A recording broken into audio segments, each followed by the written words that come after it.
Oh my God, Cynthia and Mike, what the hell were y'all thinking having that conversation in front of that polar girl? Oh, my heart got broke, you know it hurt so bad. Catch these teas.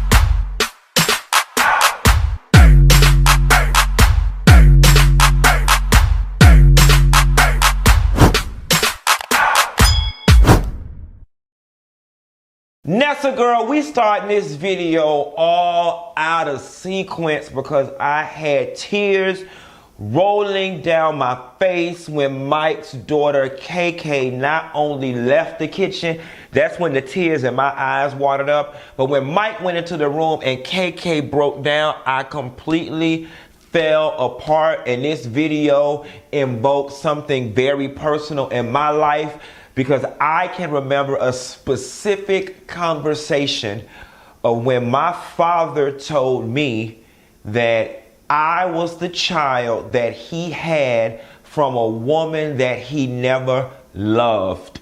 And it broke me. My father was attempting to be honest and purge the same way Mike was. And in doing that, I just felt like revealed a little bit of information that was too intimate and more than I needed to know, because the way I just described how I showed up in the world, in my father's world, as the child he had from a woman that he never loved, then what does it say about me? You know what I'm saying?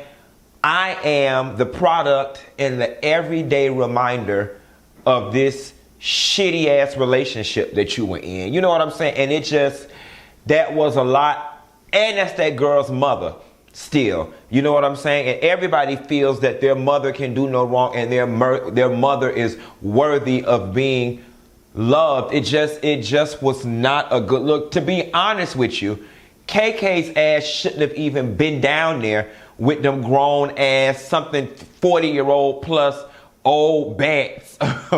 Okay? Down there with them old bats having all types of inappropriate conversation down to the kitchen.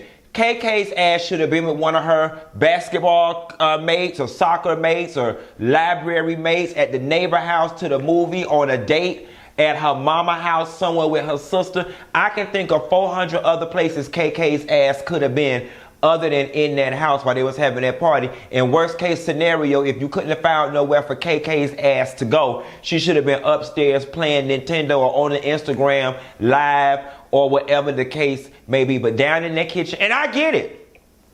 She's going off to college and you're trying to be grown. And Cynthia and Mike both seem to have a very untraditional parenting style that makes some people slightly uncomfortable. And I think more times than not, Cynthia gets it right. And I commend her for the freedom that she gives Noelle and how open-minded she is. But I just think this situation with KK, Mike, and Cynthia, I'm slightly disappointed because I felt like I always viewed y'all as the most rational and emotionally intelligent people on the show. And the fact that y'all probably just got caught up in the moment and the conversation took off and she happened to be collateral damage. But I just wish that at some point somebody would have taken a beat and made it a point to fortify the child. You always fortify the children first. But speaking of fortifying the children, we need to slap the shit out of the children. Let me tell you something. All of y'all housewives, women, I actually agree with Mike when he said the next time y'all meet, he need to get some cookies and juice boxes. Y'all actually need to go back to elementary school and learn how to be friends. Because if I was Tanya, I'd have slapped them motherfucking cookies out of each and every one of y'all goddamn hand. Wouldn't a bitch alive at that table would have left that goddamn restaurant with them damn cookies. That whole box of cookies would have went in the goddamn garbage. So the show opens up with the ladies meeting down to the bar with the rich Cosby. Okay, what we did not know is the cookie lady was going to end up being there. And it's, you know, I find it right. Kenya and Tanya did need to have a conversation about the whole cookie lady situation. Now, I'm going to say this, and y'all know I'm the first person to be super critical of Kenya, right? I completely understand why Kenya was mad with the wig thing now that she articulated herself. That is a very valid point. And I'm coming to Kenya's defense. I am of the belief that more times than not, Kenya wears her real hair. I do think from time to time when we see Kenya on our screen, she have a track in or a piece. You know what I'm saying? They're making TV. They are making TV. I'm going to tell y'all a very funny story. So when Kandi did the Kandi Factory, I was the opening comedian. I think we filmed that show for like 10 weeks. I was the open comedian. I would often get dressed upstairs or get my hair and makeup done upstairs where Kandi was. And one day, you know, Kandi came on the scene wearing her short hair. Then she used to always wear her wrap. And y'all know I'm a sucker for natural hair. I always go up for the natural hairstyles. I love the image of the black woman from the 90s. I yearn for that aesthetic of the black woman. I don't like all these wigs and bundles and wearing all this 22-inch looking like an Arabian woman. I don't personally go up for it. I've been taught that I'm not allowed to police black women's beauty, so I'm gonna let y'all have it. But I'm just telling you what I like. And so I always went up for Kandi because I was like, here it is, she's on TV amongst all these women doing these big weaves and wigs and shit. I don't like, yes, God, for wearing your hair in the manner in which it grows. Derek J was getting ready to fix Kandi's hair for that performance, and he did some kind of 1-2 trick, and a whole U-shaped track fell out the back. Bitch, you would have thought I saw Great Caesar's ghost. I was like, oh my God, it's a weave. Okay, and listen, it's not that she had a full weave. It was, she had a track folded in half, put in for some fullness in body. With that being said, yes, these women are making TV, and ultimately Bravo puts $1 million on these women's head every time they show up on TV. And it is important for them to look their personal best and feel their personal best, and moreover look like their hair's healthy and not thin and ate out in the back like when Nene had first got that gold look. So I say that to say this. Overall, I do believe Kenya has very, very, very healthy hair. Now, if she got $1 million company, girl, and I'm Britney Spears, okay? Sally, listen, we all always talk about how retail is not the play, because let's just say if you selling the product for $1, you know what I'm saying, Kenya only getting 30 cents and Sally's getting the other 80. Quiet as it's kept, and I ain't trying to be rude or come for Kenya, but I don't know a damn bitch alive that's wearing Kenya more hair care. Kenya don't even have no strong social media presence for it. Kenya not even doing like Ming Lee and all the rest of the other girls that sell weave and waist shapers and cooking pots. And them girls that got businesses like that, they live and breathe them businesses. Everything on their social media is hair, weave. I just don't see it. What I do see is Kenya's product sitting in Sally's Beauty being more of a souvenir novelty type item. A case in point, somebody come through Atlanta, they happen to walk through there, they see something for $5.99, and because her face is on, they're like, okay, you know, I'll get one. But Kenya, I don't really see the girl slaying your product like that. I want them to, I want you to win, but nevertheless, so I get Kenya's frustration with Tanya, but I do think Kenya over-exaggerated and put a little extra stank on it. Now, here's the issue that I have with Kenya. It bothers me that Kenya can always pick out and point out what somebody did her wrong, but the sneaky, underhanded, conniving, non-girl code shit that she do, she's always got an excuse for it and a reason. Talk about a complete lack of self-awareness. That shit you did at that table with Tanya when you were on this whole, if one of y'all man was cheating, yada, yada, yada, that was messy. That was just not friendly, because you had already had information and you were implying somebody at this table man's cheating, and it's not a friendly thing to put a friend in a situation where they feel uncertain. The friendly thing to have done would have to not put on that whole big old display, have took Tanya to the side and said, listen, Tanya girl, this is a little piece of information I got. I'm just giving it to you. You do what it is you want to do with the information. Not make a spectacle of it and turn it into a point of conversation conversation for the whole friend group. That shit just was not cool. So I really get no sympathy for me for the fact that Tanya ran back with the wig. And now here's the thing, right?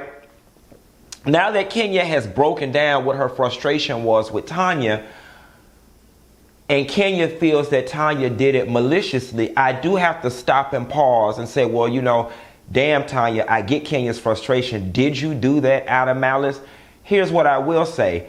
Tanya has done a relatively good job thus far in our experience with her of not demonstrating having a malicious bone in her body. So I can't say one way or another if Tanya was being malicious or not, but I will say Kenya's feelings surrounding Tanya's intent are valid considering when you put all the dots together.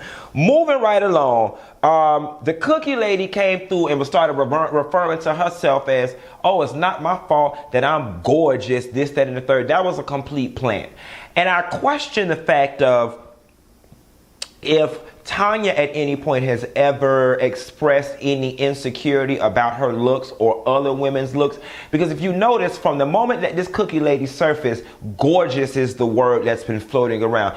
And Kenya, again, when Kenya was, she's gorgeous, and he was talking to this gorgeous, that was an attempt to break down Tanya's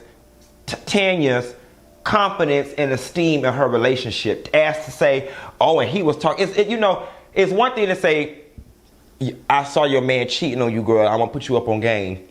It's another to say, girl, I saw your man cheating on you with this gorgeous woman. She was beautiful. She was a bad. It's like, I don't know, that just feels, it feels misplaced. It feels like a direct attempt to try to hurt me and make me feel bad. And I just found it very odd. And a light bulb went off that the cookie lady used the same damn word. Now listen, everybody is trying to get their 5 minutes of fame. The cookie lady, upon first glance, you seemed relatively classy based. I'm trying to become the next Giovanna on the show, because the way and the energy that you came at Tanya with, I just found it to be a little out of place.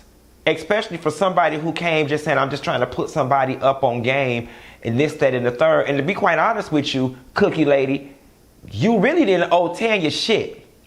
It ain't like you and Tanya even knew one another. There was no reason for you to put somebody up on game. Following your logic, is it our job every time somebody talk to us in public and we find out they got a man or a woman that we got to scour them down on Facebook and say, hey girl that I do not know, I just want to let you know that last week I ran into your man at Chops and he tried to talk to me.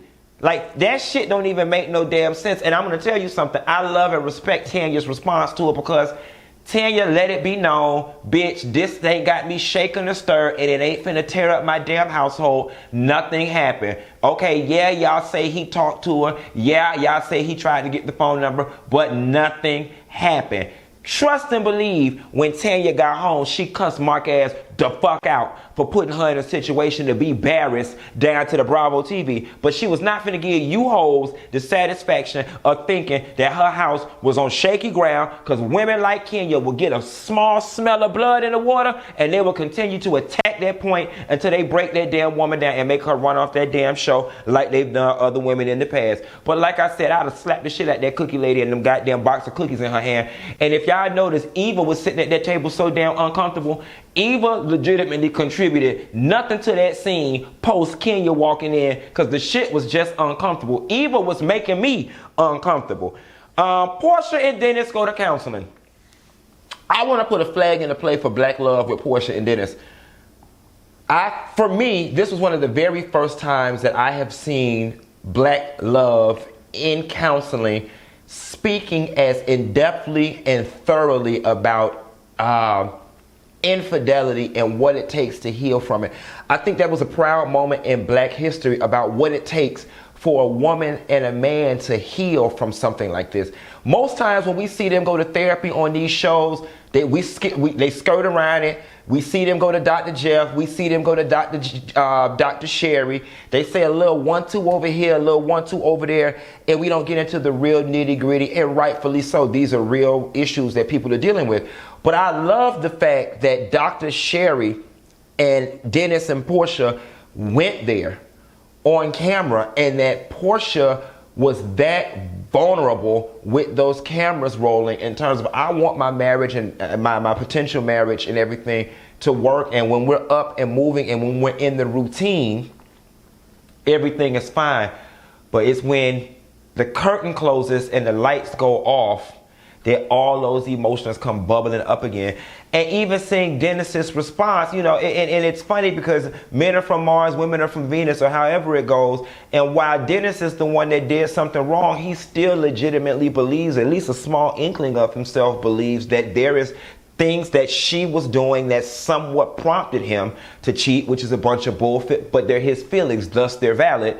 And that he also feels that there is some work that she needs to do as well. And you know what? I do agree with Dennis in the sense that the work that Porsha has got to do is trying to work through those feelings that she has when the lights go off. But that was a great scene for TV. Mike and Cynthia merging families. So I do like, you know, after they left the cookie thing, Cynthia went to Mike's house, and then they were showing his daughter. Since I already went in so much about the daughters, I'll say this. Mike and Cynthia's state of their relationship right now looks like it mimics what Kandi and Todd were once upon a time. And I think Kandi would be a great resource for Cynthia on how to merge families and especially step in and be a stepmom to like older children. Because it's so much easier with young children. I'm talking like I don't have them. But I'm the product of a blended family, and I don't, you know, I just know it can be difficult with teenagers. Mark and Kenya do a walkthrough. So listen, y'all know I have been off the scene for a while. I have not seen them previous episodes of Housewives where everybody was like, Mark ignoring her, this, that, and the third. You know, I found it funny that Mark was running around that place. The tables go here, this, and Kenya was trying to jump in, and Mark was just talking. And it's funny, right? Because upon first glance, one person can just sit here and say he was just excited, he was in his element, he was thinking out loud.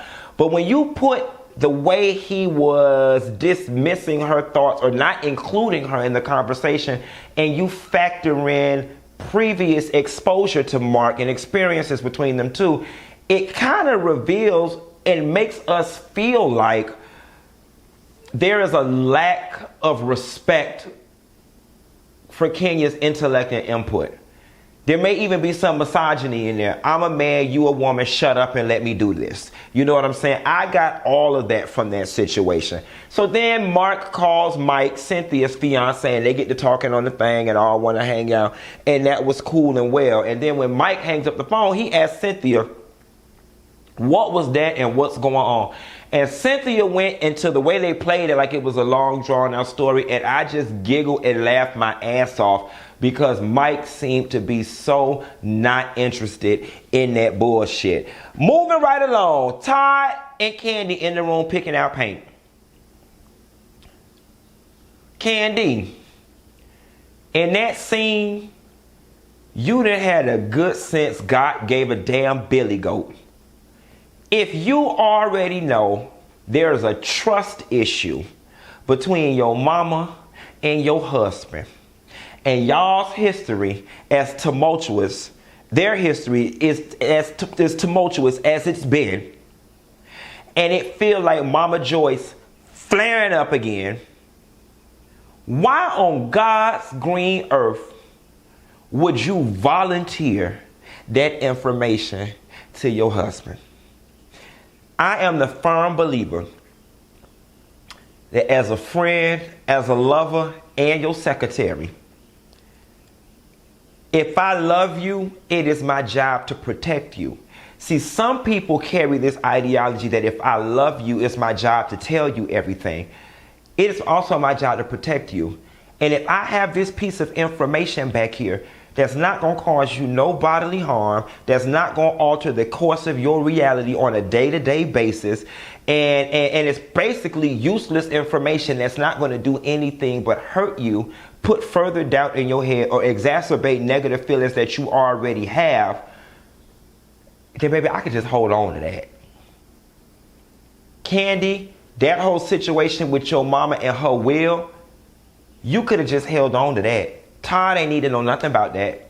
It don't impact him no way because she wasn't going to leave his ass shit no way. So the inner workings of Mama Joyce's will, which led to a bigger conversation, that was some shit you should have just kept to yourself. And while I get the point that Kandi was making, these conversations are hard. They are hard conversations. But the thing about it is, what Mama Joyce planned to leave or who she planned to leave it to was none of Todd's goddamn business anyway.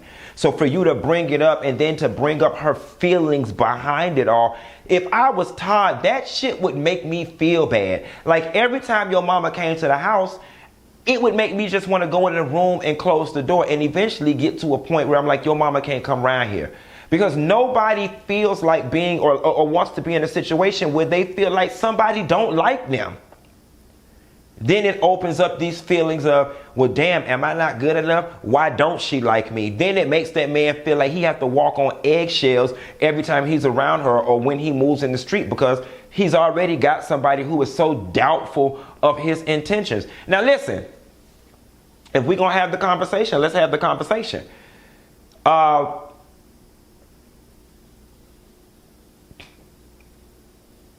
father said to me one time, that it was important for him to make sure that I was self-sufficient because if something happened to him, that there was no guarantee that my stepmama was going to do shit for me. And that stung. Because when you love somebody, you always feel like they're going to treat you fairly and equally. But the reality of the situation is that sometimes in life, people say one thing and when money comes into play, they do another. I honestly don't feel like Todd would be unfair with Kandi's assets as it related to Riley. However, Kandi ain't made it this damn far in business to the point where that shit was going to be tied up in such a way or spelled out in such a way that Riley portion was not going to be carved out. You know what I'm saying? If anything, it's Todd's ass that need to be worried about if there's going to be anything left after Riley get it all. And then you got Johnny Cochran, a.k.a. the pit bull in the skirt, Mama Joyce. I wouldn't give it if the shit said $2. Mama Joyce was going to carry her ass down there to the probate court and contest the shit until the Saints came marching in anyway. So Riley is going and was going to be all right. Coupled with the fact that Riley is an adult by law. If she isn't 18 now, she will be relatively soon. So mama would have been okay. I just said all that to say, Kandi, you didn't have to tell Todd that damn bullshit. And I'm starting to look at you sideways. It's like, damn, do you not want no peace in your household? Do you not want your mama and your husband to get along? I just don't get it. At any rate, Nestle girl, I guess because the moon is back where it's supposed to be and in perfect tilt, it shifted my energy and I'm slowly starting to come out of what was one of the deepest depressions I've been in post my father's death. Because y'all know y'all really ain't seen me consistently since October. But this morning I felt, I wanted to do a little double cha-cha. Cha-cha real smooth. Dun, dun, dun, dun. Be sure to like and subscribe if you haven't already. Hit that bell notification so you can get all these new phone calls. And I'll call you later, Nestle girl. Bye.